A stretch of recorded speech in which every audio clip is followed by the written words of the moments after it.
Halo semua, selamat berjumpa pada program pembelajaran pengantar penulisan tugas akhir mahasiswa.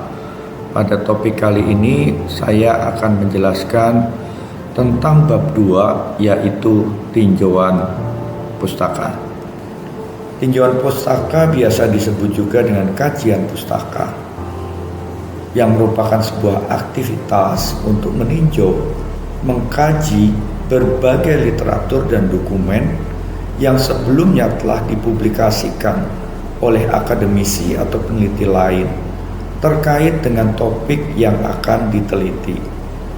Sehingga bisa disimpulkan bahwa tinjauan pustaka merupakan upaya peneliti untuk mencari dan mengumpulkan berbagai informasi yang relevan berkaitan dengan topik atau masalah yang sedang diteliti.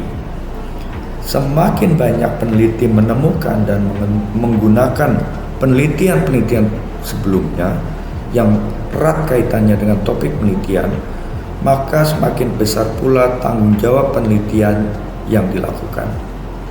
Menurut Journal of Education tahun 2021, fungsi tinjauan pustaka adalah membantu peneliti untuk membatasi bidang kajian penelitiannya, membantu peneliti untuk menempatkan masalah sesuai perspektif, menghindari replikasi dengan penelitian serupa sebelumnya. Selanjutnya kita akan mempelajari kerangka dari bab 2 tinjauan pustaka. Tinjauan pustaka terdiri dari A. Kerangka teoritis atau theoretical framework, yang berisi tentang identifikasi teori-teori sebagai landasan berpikir untuk melaksanakan penelitian.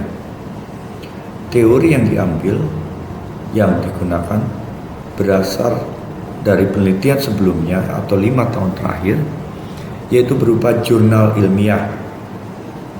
Dan kedua, berasal dari textbook dan sumber-sumber lainnya. Untuk jurnal ilmiah 80%, sedangkan untuk sumber lain 20%.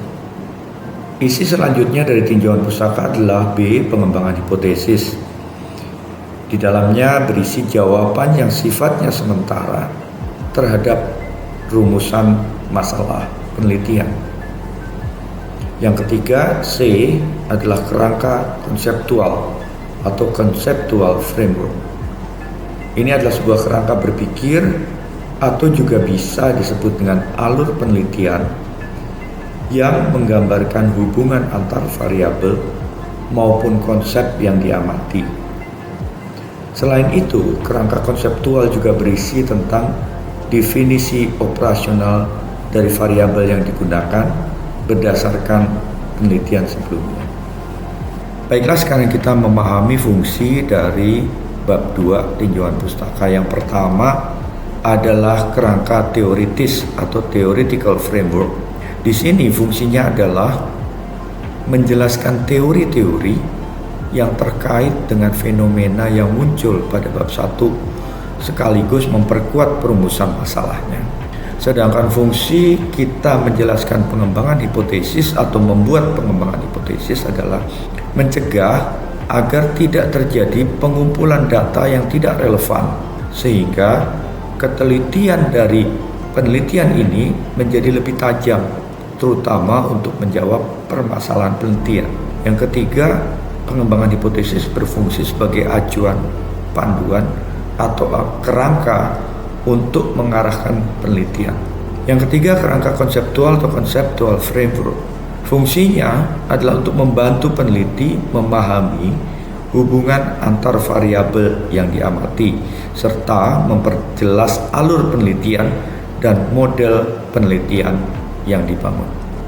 Selanjutnya kita coba mendalami lagi tentang apa yang tertulis atau apa yang harus ditulis pada kerangka teoritis pada poin A atau sub A dari bab tinjauan pustaka. Kerangka teoritis atau theoretical framework ini berisi mengenai Grand, Middle Range, and Apply Theory. Grand Theory adalah dasar dari lahirnya teori lain atau teori selanjutnya. Dia berupa teori utama yang menjelaskan fenomena secara luas, secara keseluruhan. Contoh dari grand theory adalah manajemen. Selanjutnya middle range theory atau biasa dikenal dengan teori tengah. Teori ini dipakai sebagai pengembangan hipotesis yang harus diuji. Umumnya, middle theory ini akan menghasilkan sebuah model penelitian. Contoh dari middle range theory adalah manajemen kepariwisataan. Kemudian kita akan coba mengetahui apa itu apply theory. Teori ini adalah teori yang siap diaplikasikan dalam suatu konsep penelitian tertentu. Dalam contoh ini saya mengambil contoh kepariwisataan berkelanjutan. Jadi grand, middle range, and apply theory itu adalah teori-teori yang harus disebutkan pada kerangka teoretis untuk memastikan bahwa penelitian ini memang berbasis pada teori-teori yang sudah ada. Berikut adalah contoh kasus bagaimana kita memahami grand, middle, and apply theory. Saya mengambil sebuah penelitian berjudul Sustainable Tourism as a Source of Healthy Tourism. Pada artikel ini, grand theory dan middle range theory digabungkan sehingga kita tidak harus selalu menemukan dan menjelaskan grand theory lalu middle theory. Bisa jadi grand theory dan middle range theory itu menjadi satu. Contohnya pada artikel ini. Artikel ini menggunakan tourism management sebagai grand theory dan middle range teorinya. Sementara untuk apply teorinya digunakan sustainable tourism theory.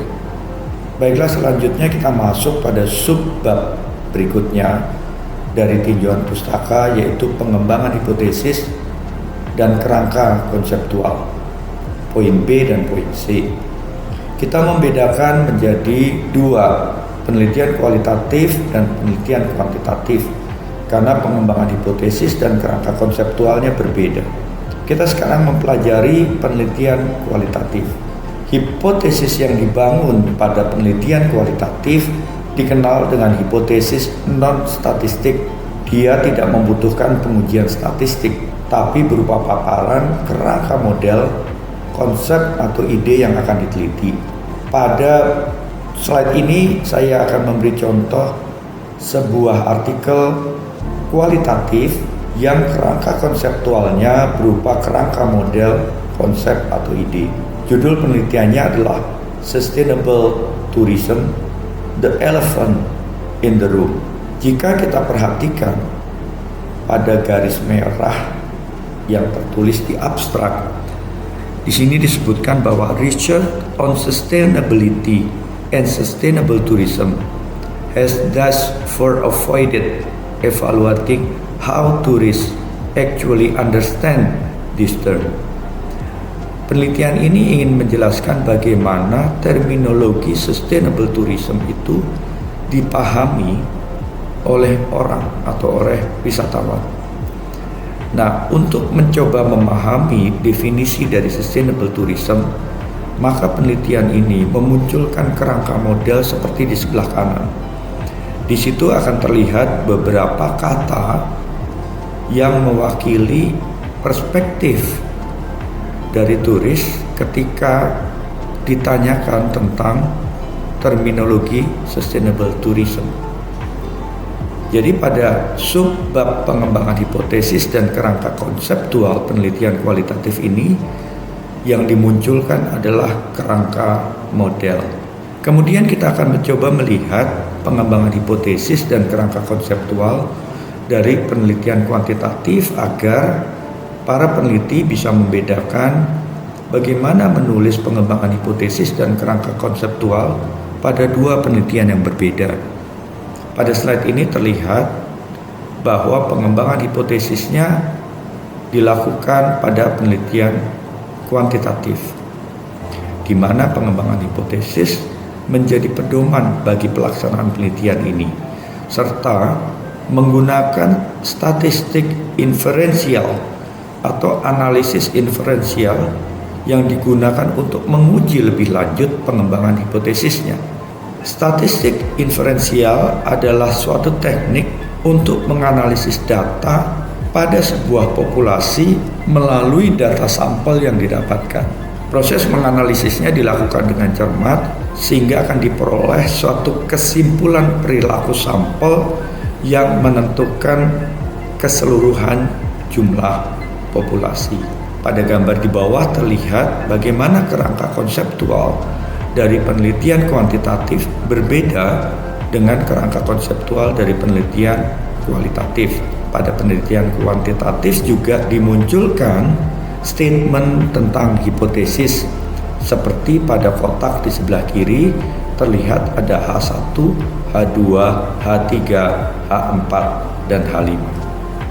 Begitulah mahasiswa sekalian program pembelajaran kita kali ini tentang bab 2 tinjauan pustaka. Semoga bermanfaat.